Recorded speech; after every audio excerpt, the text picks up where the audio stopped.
Hey guys, it's Kevin again, and this is my review for the missing season. We're gonna say season 1 now because the show has been renewed for a second season, surprisingly, which I didn't think was gonna happen, but I actually predicted that was gonna happen. But this is season 1, episode 6, Concrete, and that was the perfect title for this episode because I feel like they should have been titled for last week's episode though, because last week we kind of got a concrete answer to some stuff, and this episode left us with more questions.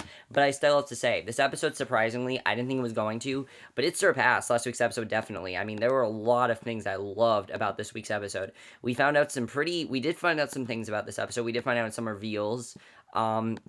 Definitely not as many reviews as last week, but I still really love this episode. Thought it was fantastic. And it was probably the darkest The Missing has gone so far. I mean, there was no humor or anything in this episode, and I definitely applaud the show for doing that because I knew the show was going to get darker. And also, we're at the point in the show where, I mean, this is now an anthology series because there's going to be a second season, but they said it's going to be a new case. So this is an anthology series now, and we're at the point in the show where you have no idea what's going to happen, and they could kill off a character, like, in seconds. So we're at that point in the show. So definitely the momentum of the show is definitely going, like... So, yeah. So let's get to this episode. So we start off right where we left off last week. Surprisingly, The Missing finally stopped this tradition. For the past few episodes, what they've done is they've introduced a new character every single episode. But now that we have the last 3 episodes, they can't do that anymore. Because if they introduce a new character episode 6, I wouldn't really care about that character. So we see that Tony strips off his bloody clothes. He's trying to do whatever he can to hide the evidence of him killing Ian. He's doing whatever he can. So he's trying to heave over Ian's lifeless body onto a massive tarp along with some heavy rocks in the clothes. And he's pretty terrified. He's naked at the point. He's staggering around the dock area like a lost wild animal. And luckily, though, he has enough sense to stage a pretty believable disappearance. I mean, he pretty much just makes it think like it was a suicide. That's what he wants to make it seem like, and that was pretty genius what he did.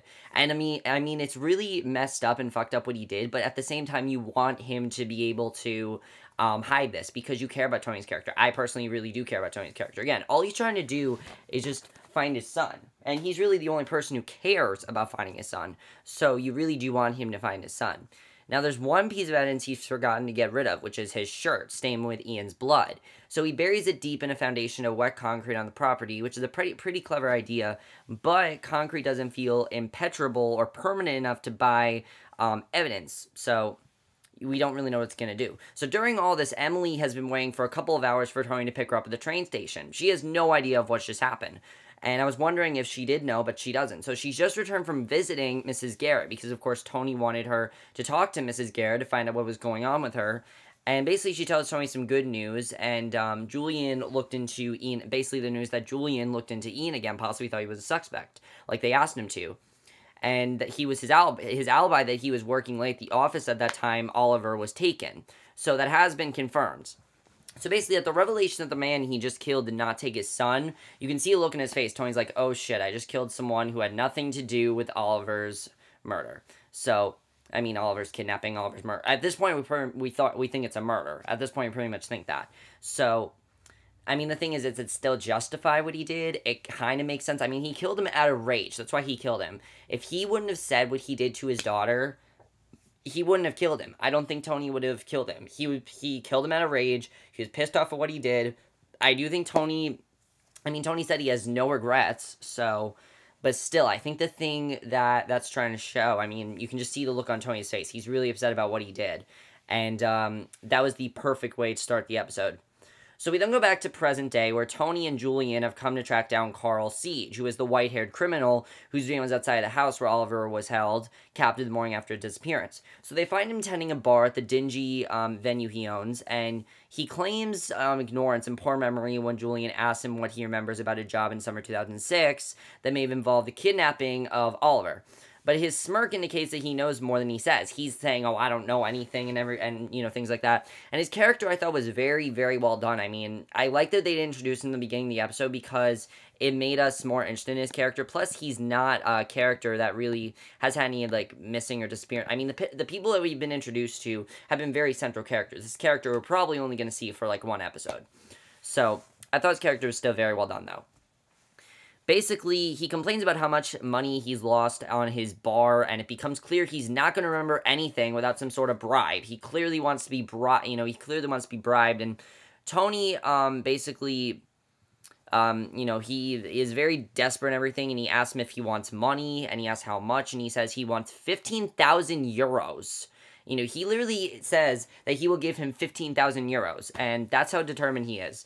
And even, Carl is like, damn, because seriously, if someone said they give me $15,000 just to get them to talk, I would be like, how far are you willing to go? I mean, that we know how far Tony's willing to go. He killed Ian. That's how far he's willing to go.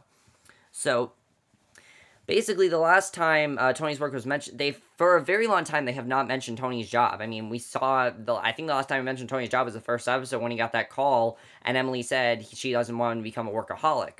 So the last time his work was mentioned was that. So basically, the thing is, it just doesn't matter, though.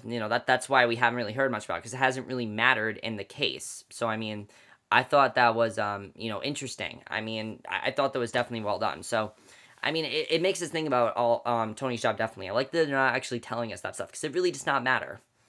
So, basically, we can see that Oliver's disappearance has pretty much ruined Tony's life.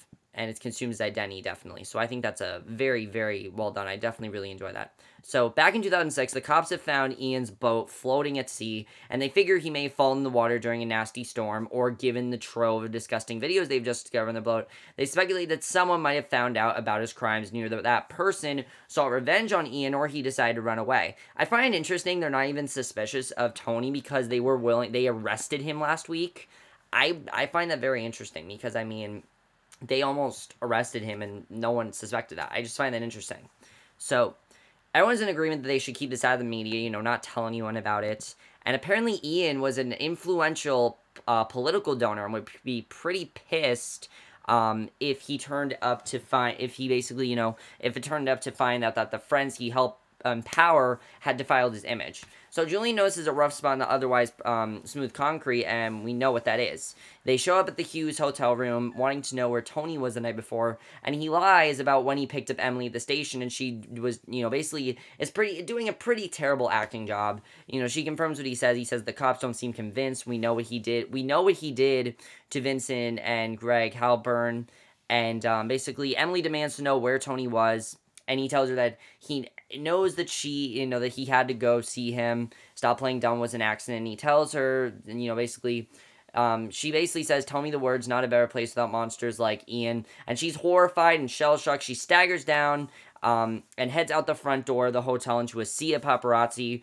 And I like this because it reminds us that this is everywhere. I mean, everywhere you're seeing, people are want to find out about this murder. I mean, want to find out about his kidnapping and everything. It just reminds us of that. So she entered the same mental state we've seen her before, imagining seeing Oliver and dashing through traffic to find him. And eventually she finds herself standing over the railing on a bridge until Mark pulls her to safety.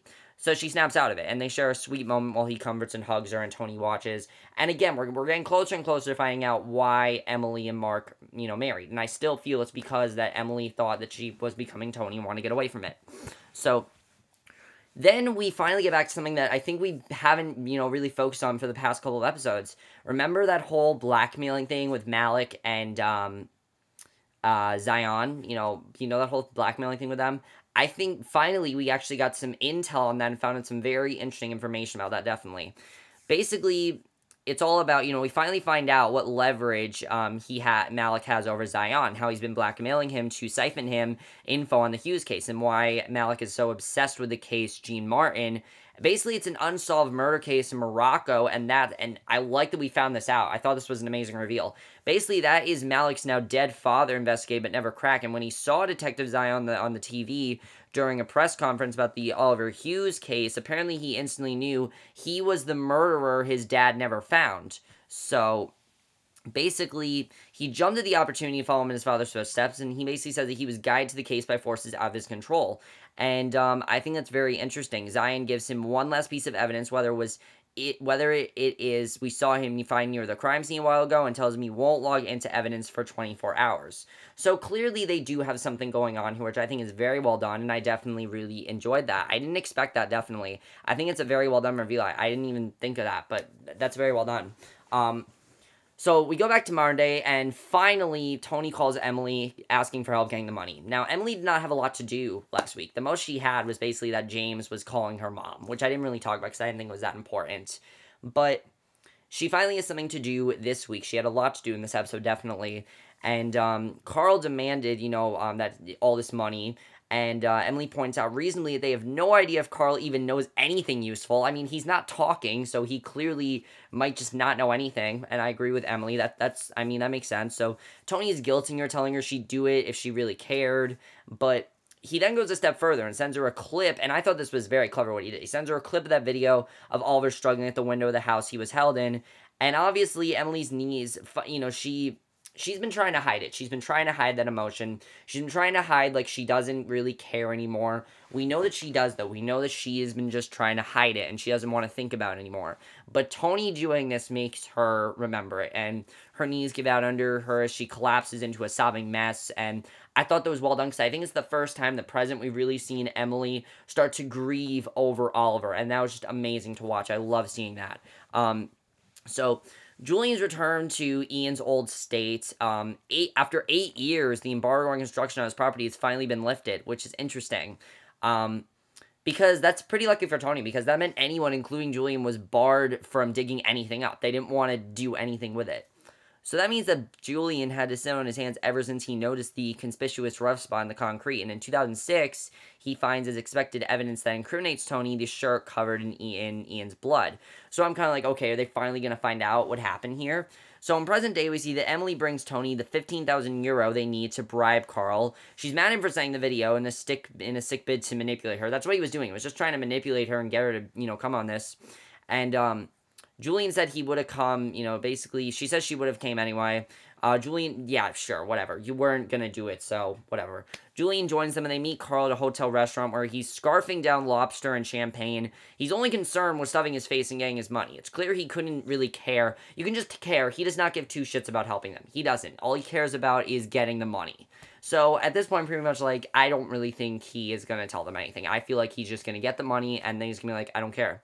So he's pretty cruel, and honestly, I think he could be a new suspect. I really do. I mean, he's being very suspicious, and this is one of those shows where you really can't trust anyone. I mean, you can trust Tony, you can trust Emily, you can trust Julian, you can trust Malik, you can trust the people that are helping Tony on this case. You can trust them.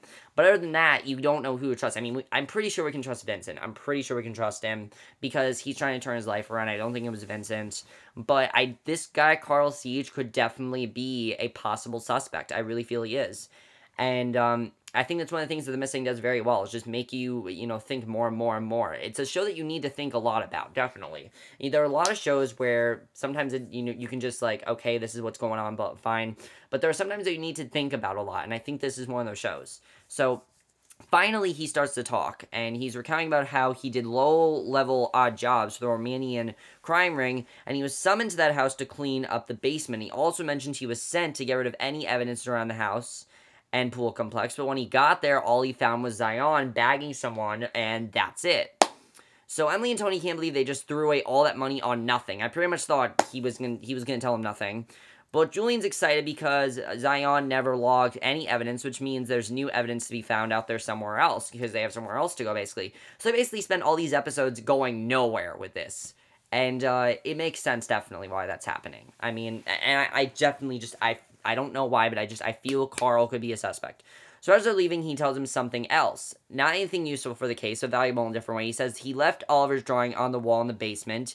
He said he didn't think it was right that he should disappear completely. He feels like he should actually done something. And at this point, I'm like, wow, this guy actually does have a heart. He's not just a bastard, but his thoughtfulness did keep Oliver alive in a way, and I thought that was well done. It was actually one of the most touching scenes of the episode, definitely. And I was surprised that was actually touching, because, like, this guy's an ass, so I didn't think he was going to do anything really redeemable, but he did do something there. I still feel, though, that he could be a possible suspect. You just never know on this show. It's one of those kind of shows.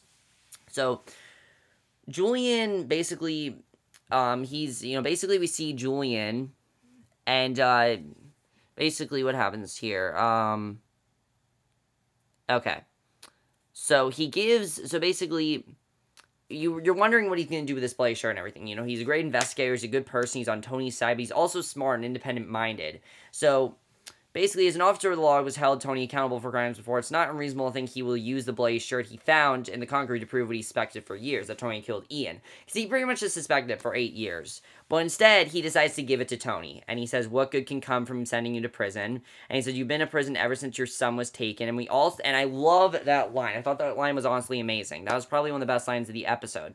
Because it's true. Tony's been kind of trapped in a prison. Because his whole life, ever since Oliver was taken, has been getting Oliver back. So he's kind of been in that kind of prison, sort of like a mime prison, where he's trapped because he can't find Oliver, and his whole life is on the line, pretty much. So we also learned that part of the reason he lets Tony off is that years ago, and I thought this was interesting, some people are saying this plot's not interesting, but I like it. It is connecting. I mean, a lot of people are saying it doesn't really connect, but it is connected. He turned in his own drug-addicted daughter to the cops in an attempt to save her life, but she fell into the wrong crowd in prison, and Julian has been consumed by the guilt of betraying his own daughter ever since. So, not turning Tony in isn't the lawful thing to do, but it's, the right thing to do, and you easily argue,